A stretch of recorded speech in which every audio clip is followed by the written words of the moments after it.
All right, so what I do these days is I start my process in Capture One.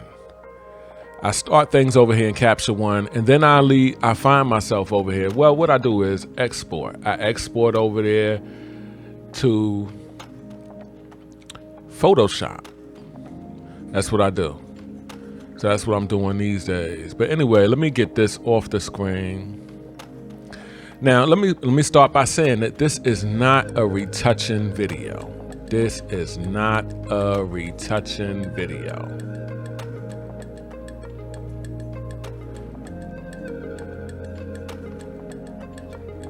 I'm just gonna show y'all some of the stuff I did to this. All right, so what we're gonna get into real quick, this is not gonna be a long video at all, is how I took the photo from this to this. That's all we're gonna do. How I took it from this to this. All right, so I'm gonna cut those layers off. All right, now we got our bottom layer on, which I always start with the background. And I start with my cleaning layer.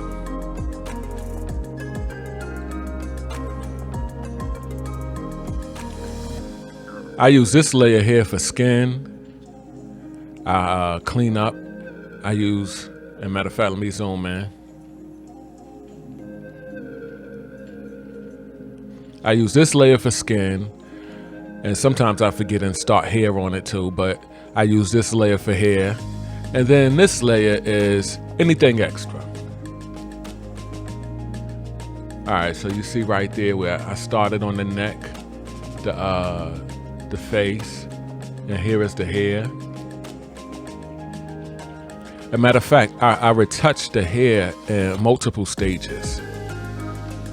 All right, you see some of that frizziness disappearing, and there's nothing here. There's nothing here to see. Okay. Then we go into frequency separation. We go into frequency separation. We got our low layer. We got our low copy.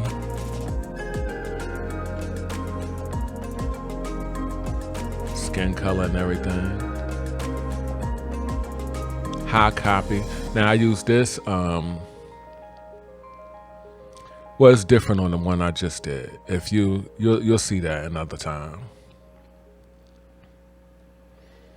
I'm gonna turn this layer off and on so you can see what took place.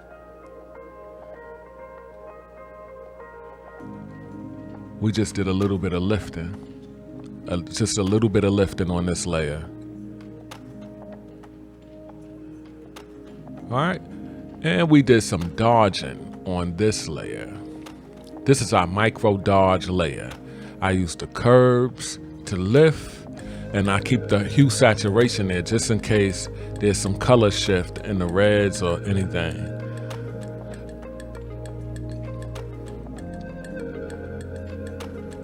All right, so this is the dodge layer, and watch this right here. This is where we get into a lot of darkness, dark patches over here that I had to work on, and I work on that in multiple stages as well.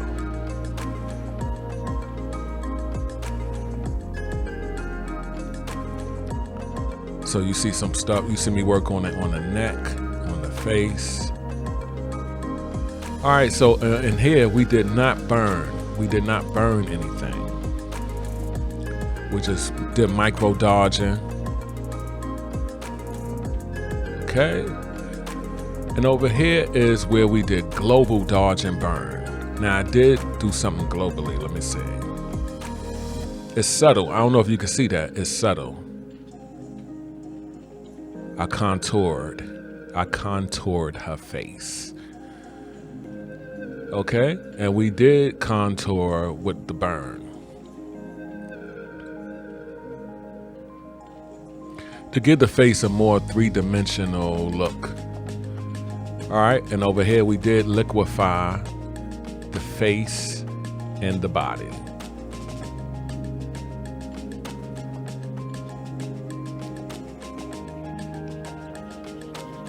See that?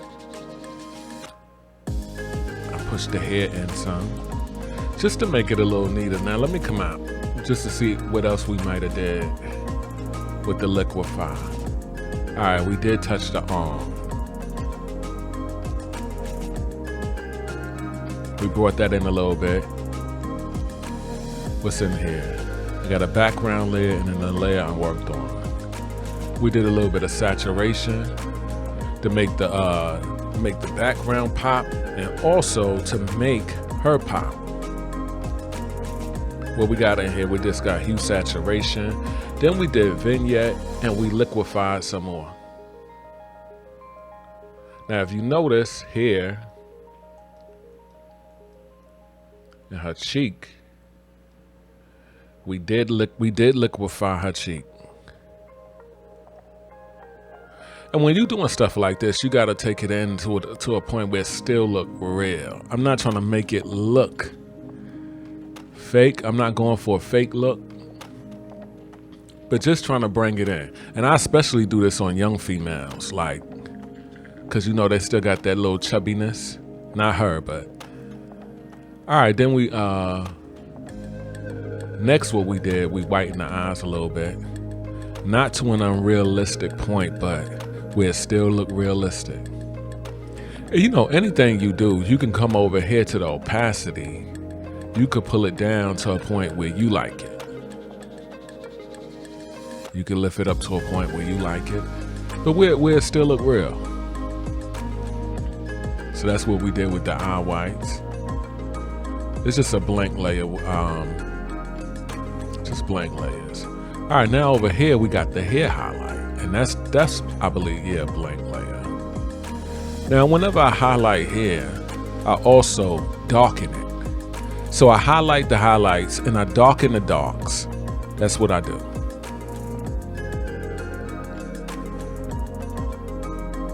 See that? And let me bring that out.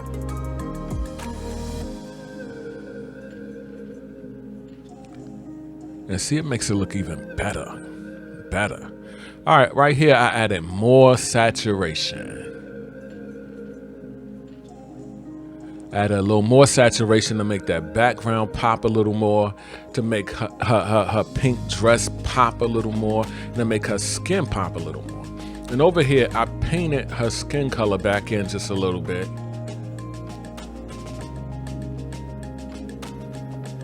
So I'll bring it right there so you can see it.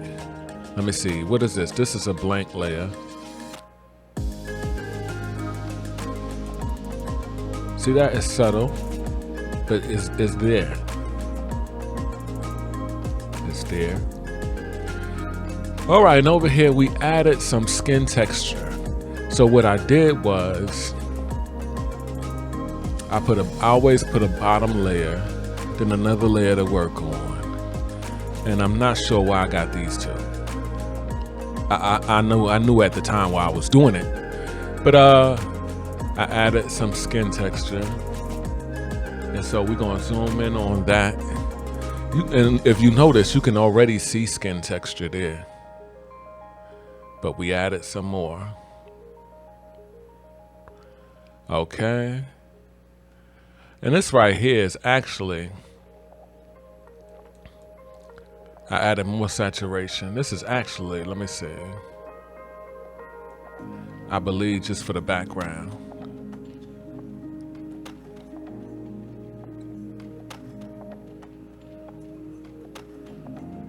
I believe this is just for the background, because let's go in the red.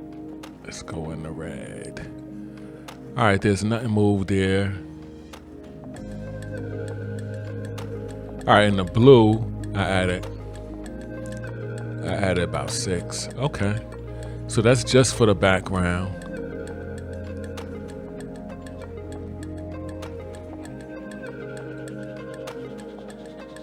This was a text layer. Let me delete this. All right, now we get into sharpening the layer. Now, I used to sharpen one way, but now I sharpen, and if you look in the old videos, you'll see I used to sharpen another way, but now I use the high pass layer. Any particular reason why I use the high pass layer? because when I used to go over here and then leave RGB to go to lab color, it would take all my adjustment layers.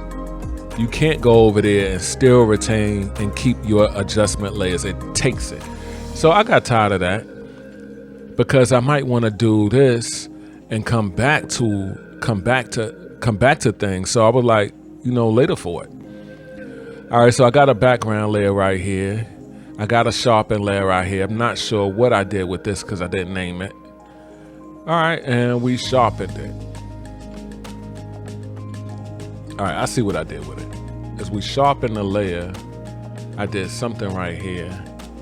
Now, if you notice, there's a little red blotchiness right there. So that's what I did right here. See that? Okay. And that's basically all we did. We got the background layer, we got our cleaning layer, we got our frequency separation layer, we have our micro dodge and burn layer, we have our global dodge and burning layers, we had liquefy face, body, where I messed with the hair a little, we added a little saturation, we did a vignette around the whole entire image, and we did more liquefying. We whitened the eyes right here. We did a hair highlight where we highlight the highlights and we darken the darks. And we added more saturation. We painted skin color back in for a more polished look. We added skin texture. We added a hue saturation for the background. As a matter of fact, let me put that into a folder.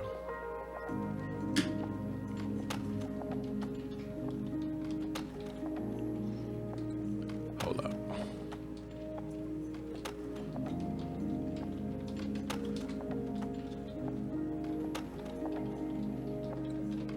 Okay, background saturation, just so we'll know what this is in the future. And remember to keep things nice and neat, because I used to have things all over the place, not inside of folders or nothing. It was just all over the place. And then we sharpened the photo. All right, so this is finished, and that's what we did. We took the photo from here to here.